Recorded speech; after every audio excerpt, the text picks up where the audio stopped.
For a long time he had been counting down the days, and the day was finally here.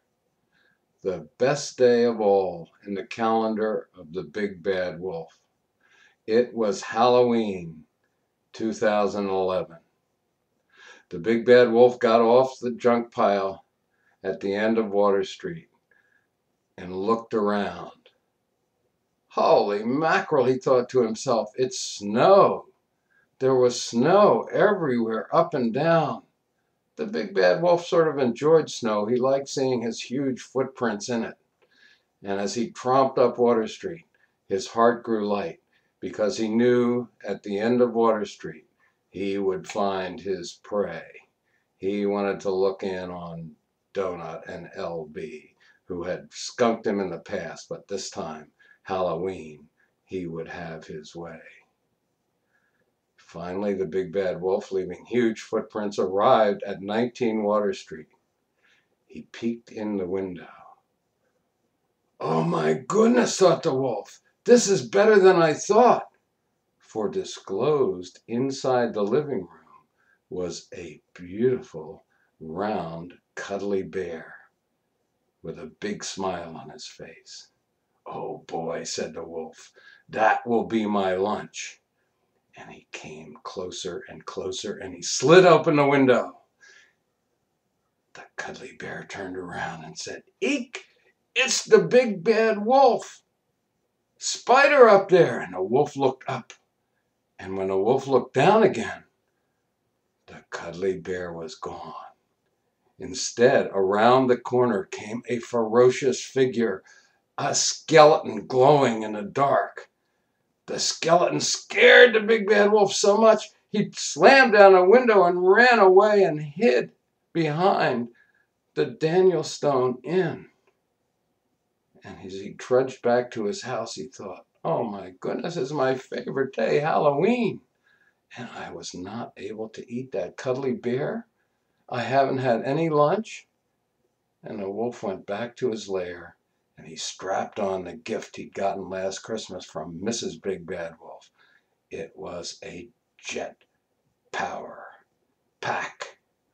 He put the jet power pack on his back and took off, heading south for Carlisle, Massachusetts, where he knew there were some delicious children who had skunked him in the past, but he would have his way with them. He circled and circled and circled, and there was snow everywhere.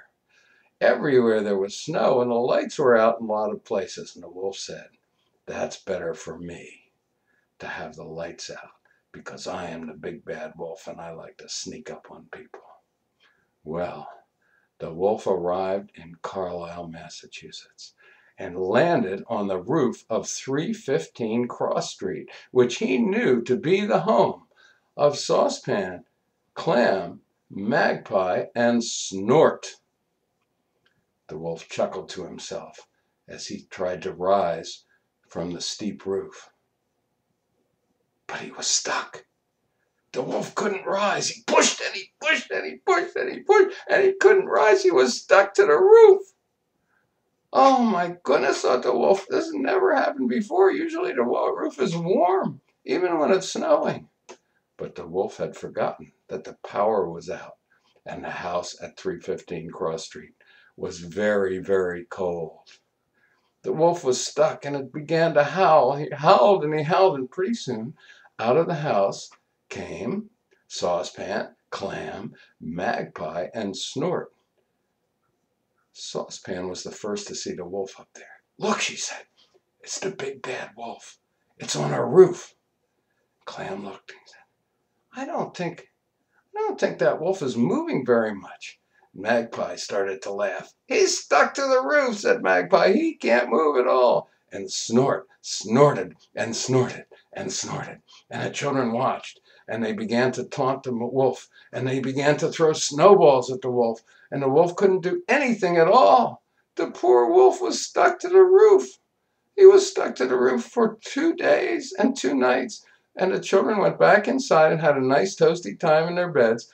And when they finally woke up, the wolf was still there, and off they went to school. But when they came back from school, they looked up, and Saucepan said, "Why, the wolf is gone."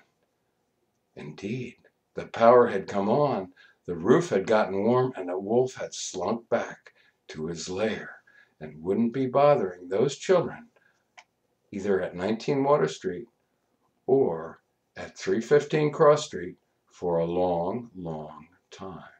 At least not till next Halloween.